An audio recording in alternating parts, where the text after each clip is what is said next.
Hello friends, welcome back 3R classes. हम लोग पढ़ते भारतीय इतिहास घटनाचक्र पूर्वावलोकन, जिसका जीके हमारे हर एग्जाम में इक्वली इंपॉर्टेंट होता है और हर एग्जाम में पूछा ही जाता है। तब आज का हमारा टॉपिक है प्राचीन भारत में स्थापत्य कला। आइए बिना टाइम वेस्ट किए अपनी क्लास को शुरू करते हैं। इसके नोट्स देखेंगे। गाइस, क्लास शुरू करने से पहले अगर आप लोग चैनल पर नए हैं तो प्लीज़ सब्सक्राइब करिएगा। वीडियो पसंद आए तो लाइक एंड शेयर करिएगा। मेहनत और ईमानदारी के साथ पढ़ते रहिए। आइए शुरू करते हैं आज का अपना टॉपिक। मध्य प्रदेश के छतरपुर जिले में स्थित खजुराहो में चंदेल राजाओं द्वारा निर्मित मंदिर आज भी चंदेल स्थापत्य की उत्कृष्टता का बखान कर रहे हैं। ये मंदिर ग्रेनाइट और लाल बलुआ पत्थर से बने हैं। इन मंदिरों का निर्माण 950 से 1050 ईस्वी के बीच कराया गया था। यहाँ के मंदिरों में गाइस, अब इसको नोट करिएगा कि खजुराहो के मंदिर कहाँ पर मिलते हैं हमें? मध्य प्रदेश में। किन राजाओं ने बनवाए थे? ये चंदेल राजाओं ने इनका निर्माण करवाया था।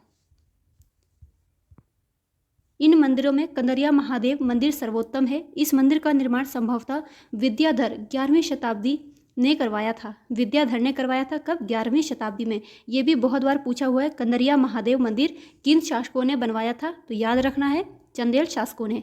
खजुराहो में 85 मंदिरों के निर्माण का उल्लेख मिलता है। ये मंदिर वैष्णव, शैव, शाक्त एवं जैन धर्म से संबंधित है। यहाँ का मातंगेश्वर मंदिर भगवान शिव को समर्पित है। ये मंदिर संभवतः राजा धंग के काल में निर्मित हुआ। इनके नोट्स बना लीजिएगा। ये पूछे जाते हैं, आप लोग इनको हल्के में नहीं लीजिएगा। कंदरिया महादेव मंदिर, खजुराहो के मंदिर, ये बहुत पूछे जाते हैं। इन मंदिरों की निर्माण शैली नागर है। मोस्ट इंपॉर्टेंट, किसी किसी मंदिर में पंचायतन शैली अपनाई गई है। जैन मंदिरों में पार्श्वनाथ मंदिर प्रसिद्ध है। अभी याद रखिएगा, पार्श्वनाथ मंदिर हाल ही में पार्श्वनाथ की जो पहाड़ी है झारखंड में, वो चर्चा में थी, इसलिए ये मंदिर भी इंपॉर्टेंट हो जाता है हमारे लिए। यहाँ के अन्य मंदिर हैं 64 योगिनी, ब्रह्मा, दुल्हादेव मंदिर, लक्ष्मण, विश्वनाथ मंदिर, जीनानाथ का मंदिर आदि। यूनेस्को की विश्व धरोहर स्थल सूची में शामिल मध्य प्रदेश के ऐतिहासिक स्थलों में खजुराहो का मंदिर, भीमबेटका की गुफाएं एवं सांची का स्तूप शामिल है। इसमें यूनेस्को की विश्व धरोहर स्थल सूची में। फिर से इनको टिक कर लीजिए, खजुराहो का मंदिर, भीमबेटका की गुफाएं और सांची का स्तूप। वनडे एग्जाम में तो इनके नाम पूछ सकता है ये कहाँ पर है, लेकिन जो पीसीएस वगैरह के एग्जाम होते हैं उसमें ये पूछ सकता है, 4 ऑप्शन दे देगा कि यूनेस्को की विश्व धरोहर सूची में कौन शामिल नहीं है। तब हम लोग कंफ्यूज हो जाएंगे। दशावतार मंदिर देवगढ़ उत्तर प्रदेश के ललितपुर में स्थित है तथा ये मंदिर गुप्तकालीन है। प्राचीन भारत में गुप्त काल से संबंधित गुफा चित्रांकन के केवल 2 उदाहरण उपलब्ध हैं। इनमें से एक अजंता की गुफाओं में किया गया चित्रांकन है और दूसरा उदाहरण बाघ की गुफाएं हैं, जिनकी तिथि गुप्तकालीन है। इन गुफाओं के चित्र लोक जीवन से संबंधित है तथा अजंता गुफाओं के चित्र बौद्ध धर्म से संबंधित हैं। माउंट आबू के दिलवाड़ा जैन मंदिर संगमरमर के बने हैं। ये पूछा जाता है कि दिलवाड़ा का जैन मंदिर कहाँ पर है? याद रखिएगा, माउंट आबू राजस्थान में। और ये किससे बना हुआ है? संगमरमर से। ये जैन मंदिर है। ये भी पूछा गया है कि दिलवाड़ा मंदिर किस धर्म से संबंधित है? जिनका निर्माण गुजरात के चालुक्य या सोलंकी शासक भीमदेव प्रथम के सामंत विमल शाह ने करवाया था। ये जैन मंदिर अपनी नक्काशी एवं सुंदर मीनाकारी के लिए प्रसिद्ध है। पालीताना का पवित्र जैन मंदिर गुजरात के भावनगर जिले की शत्रुंजय पहाड़ियों पर अवस्थित है। अभी शत्रुंजय पहाड़ियाँ भी बहुत ज़्यादा चर्चा का विषय बनी हुई थी गुजरात में। ये किससे संबंधित है? जैन धर्म से संबंधित है। शत्रुंजय की पहाड़ी और पार्श्वनाथ की पहाड़ियों को हाल ही में पर्यटन स्थल में बदलने की बात की जा रही थी, जो कि जैन धर्म की अपनी आस्था से जुड़ी हुई हैं और जैन धर्म ने काफ़ी इसका विरोध भी किया था। एलिफेंटा के प्रसिद्ध गुफा मंदिरों का निर्माण राष्ट्रकूट शासकों के द्वारा कराया गया था। यहाँ से कुल 7 गुफाएं मिली है, जिसमें से 5 गुफा मंदिर प्राप्त हुए हैं, जिनमें हिंदू धर्म मुख्यतः शिव से संबंधित मूर्तियां हैं। साथ ही यहाँ 2 बौद्ध गुफाएं भी हैं। इन गुफाओं का निर्माण काल 5वीं शताब्दी से 6ठी शताब्दी ईस्वी माना जाता है। यहाँ से प्रसिद्ध त्रिमूर्ति शिव की प्रतिमा प्राप्त हुई है।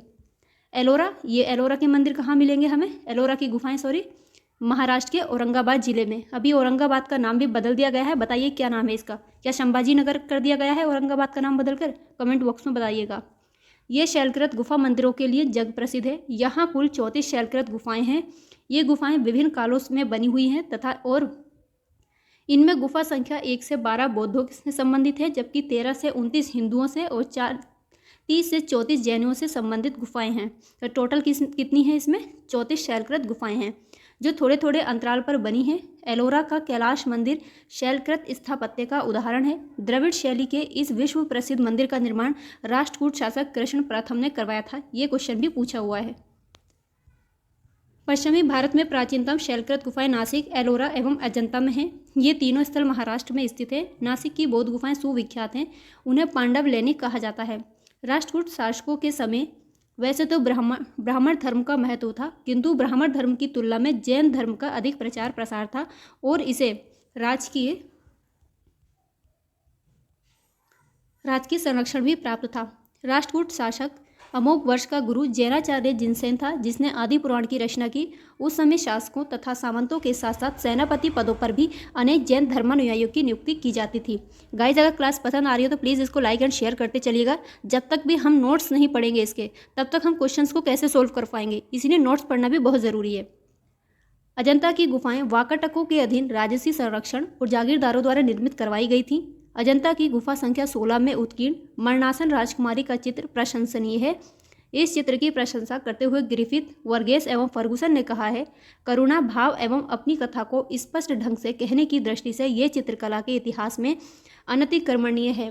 गुफा संख्या 16 को वाकाटक शासक हरिशेन, इनका टाइम पीरियड था 475 से 500 ईस्वी के मंत्री वरहादेव ने बौद्ध संघ में दान दे दिया था। अजंता के चित्र तकनीकी दृष्टि से विश्व में प्रथम स्थान रखते हैं। इन गुफाओं में अनेक प्रकार के फूल पत्तियों, वृक्षों, पशु आकृतियों की सजावट तथा बुद्ध एवं बोधिसत्वों की प्रतिमाओं के चित्रण में जातक ग्रंथों से ली गई कहानियों का वर्णनात्मक दृश्य के रूप में प्रयोग हुआ है। ये चित्र अधिकतर जातक कथाओं को दर्शाते हैं। जातक कथाएं किस धर्म से संबंधित है? बौद्ध धर्म से। पुरी स्थित कोणार्क का विशाल मंदिर, जो कोणार्क है, कोणार्क का विशाल एक सूर्य देव मंदिर है। कहाँ पर है ये? पुरी कोणार्क में स्थित है, उड़ीसा में। याद रखिएगा, बहुत पूछा जाता है, वनडे एग्जाम में तो बहुत पूछा जाता है।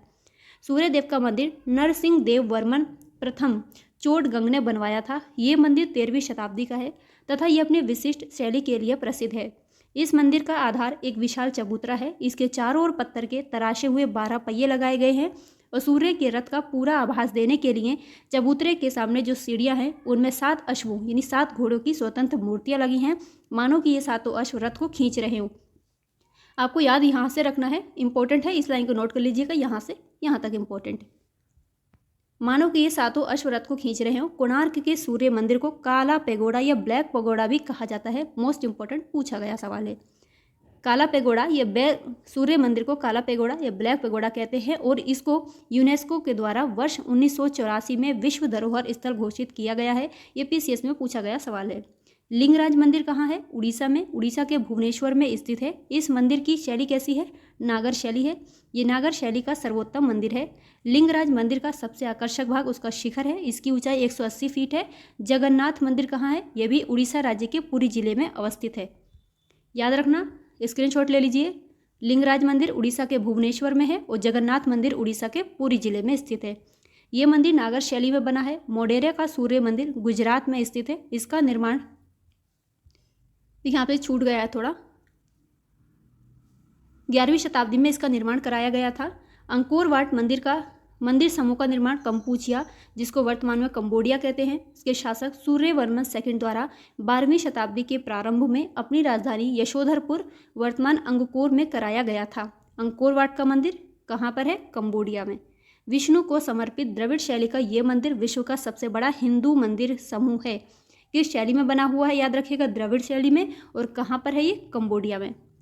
बोरोबुदुर का प्रख्यात स्तूप इंडोनेशिया के जावा द्वीप पर स्थित है। अभी 1-2 दिन पहले ही इंडोनेशिया के जावा द्वीप में एक ज्वालामुखी है, उसका विस्फोट हो चुका है। उसमें नाम बताइए, क्या नाम है उसका? क्या माउंट मेरापी उस ज्वालामुखी का नाम है? यह यूनेस्को द्वारा मान्यता प्राप्त एक विशाल विरासत स्थल है। विश्व विरासत दिवस कब मनाया जाता है, ये भी आप लोग कमेंट बॉक्स में बताइएगा। विश्व विरासत स्थल जो है वो 18 अप्रैल को मनाया जाता है। पांड्यों के राज्यकाल में द्रविड़ शैली में मंदिरों का निर्माण हुआ। इस काल में मंदिर छोटे होते थे, किंतु उनके प्रांगण के चारों ओर अनेक प्राचीर किसे कहते हैं? दीवार को प्राचीर बनाए जाते थे। यह प्राचीर तो सामान्य होते थे, किंतु उनके प्रवेश द्वार, जिन्हें गोपुरम कहा जाता था, भव्य एवं विशाल और प्रचुर मात्रा में शिल्पकारिता से अलंकृत होते थे।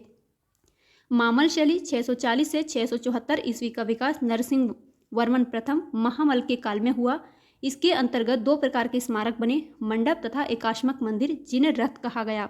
पल्लव कला की राजसिंह शैली, जिसका प्रारंभ नरसिंह वर्मन द्वितीय राजसिंह ने किया था, इसके 3 मंदिर महाबलीपुरम से प्राप्त होते हैं। शोर मंदिर, इसको तटीय शिव मंदिर, ईश्वर मंदिर और मुकुर मंदिर, शोर मंदिर इस शैली का प्रथम उदाहरण है। महाबलीपुरम में रथ मंदिरों का निर्माण पल्लव शासकों के द्वारा करवाया गया था। पूछा यह जाता है कि महाबलीपुरम में जो रथ मंदिर है उसका निर्माण किन शासकों के द्वारा कराया गया था, तो याद रखिएगा पल्लव। ये मंदिर एकाश्म पत्थर से निर्मित हैं। पल्लवकालीन मामल शैली में बने रथों या एकाश्म मंदिरों में धर्मराज रथ सबसे बड़ा एवं द्रौपदी रथ सबसे छोटा है। इसमें किसी प्रकार का अलंकरण नहीं मिलता तथा ये सिंह एवं हाथी जैसे पशुओं के आधार पर टिका हुआ है।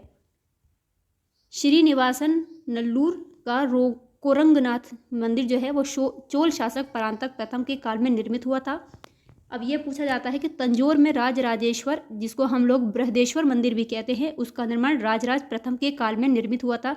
इसको मार्क कर लीजिएगा, पूछा गया सवाल है। इसके निर्माण में ग्रेनाइट पत्थरों का प्रयोग किया गया है। राजराज के पुत्र राजेंद्र चोल के शासनकाल में गंगे कोंड चोलपुरम में मंदिरों का निर्माण भी हुआ था। सोनगिरी दतिया मध्य प्रदेश में है। मध्य प्रदेश से जो सोनगिरी है दतिया से 15 किलोमीटर दूरी पर स्थित है। ये दिगंबर जैनियों का पवित्र स्थान है। सोनगिरी के चारों ओर सफ़ेद जैन मंदिर स्थापित है। वर्तमान में यहाँ 77 जैन मंदिर पहाड़ी पर और 26 गांव में स्थित हैं। इस प्रकार इनकी कुल संख्या कितनी है? 103 है। पहाड़ी पर स्थित 57वां मंदिर मुख्य मंदिर है जो भगवान चंद्र प्रभु से संबंधित है। विरूपाक्ष मंदिर कर्नाटक राज्य के हम्पी जिले में स्थित है। ये भी बहुत बार पूछा गया सवाल है, एक मिनट, कि विरूपाक्ष मंदिर कहाँ पर स्थित है? कर्नाटक के हम्पी में स्थित है और ये मंदिर भगवान शिव को समर्पित है जो यहाँ विरूपाक्ष के नाम से जाने जाते हैं। नागर, द्रविड़ और बेसर ये भारतीय मंदिर वास्तु की 3 मुख्य शैलियाँ हैं। नागर शैली समस्त उत्तरी भारत में प्रचलित है। ये जब एक कनिष्क और कुषाण वंश का शासन था उस समय की ये नागर शैली विकसित हुई थी। उड़ीसा के मंदिर शुद्ध रूप से इसी शैली के हैं। द्रविड़ शैली का प्रसार दक्षिण भारत विशेषकर कृष्णा नदी एवं कुमारी अंतरीप के मध्य तमिलनाडु में हुआ था। बेसर शैली का विकास नागर और द्रविड़ शैलियों के मिश्रण से हुआ है। कन्नड़ प्रदेश के अंतिम चालुक्य शासकों के द्वारा प्रयुक्त होने के कारण इस शैली को चालुक्य शैली भी कहते हैं। पंचायतन शब्द मंदिर रचना शैली को निर्दिष्ट करता है। बद्रीनाथ कपूर द्वारा रचित बृहद प्रमाणिक हिंदी कोश, मूल संपादक इसके थे आचार्य रामचंद्र वर्मा के अनुसार पंचायतन एक पुल्लिंग शब्द है। अब यहाँ से देखिए आपको एक हिंदी का क्वेश्चन भी मिल जाता है कि पंचायतन कैसा शब्द है? पुल्लिंग शब्द है जो किसी देवता और उसके साथ के 4 देवताओं की मूर्तियों के समूह के लिए प्रयुक्त होता है, जैसे शिव पंचायतन, राम पंचायतन। बद्रीनाथ मंदिर में 5 मूर्तियां हैं जो बद्री पंचायतन के नाम से प्रसिद्ध हैं। राजस्थान के उदयपुर में स्थित जगदीश मंदिर शिल्पकला की दृष्टि से अनोखा है। ये मंदिर पंचायतन शैली का है। 4 लघु मंदिरों से परिवृत होने के कारण इसे पंचायतन कहा गया है। प्रसिद्ध नैमिषारण्य तीर्थ उत्तर प्रदेश के सीतापुर जिले में स्थित है। ये पीसीएस में भी पूछा गया है और सुपर टेट में भी पूछा हुआ सवाल है ये। यहाँ महर्षि दधीची ने देवताओं को अपनी अस्थियां प्रदान दी थीं, जिससे निर्मित वज्र द्वारा देवराज इंद्र ने दैत्यों का वध किया था। गाइस, कल को हम लोग इसके प्रश्न को देखेंगे। आज की क्लास में इतने ही, मिलेंगे अगले क्लास में आगे के क्वेश्चंस के साथ। तब तक के अपना ख्याल रखिए, पढ़ते रहिए। वीडियो पसंद आए तो प्लीज़ लाइक एंड शेयर करिएगा। बाय।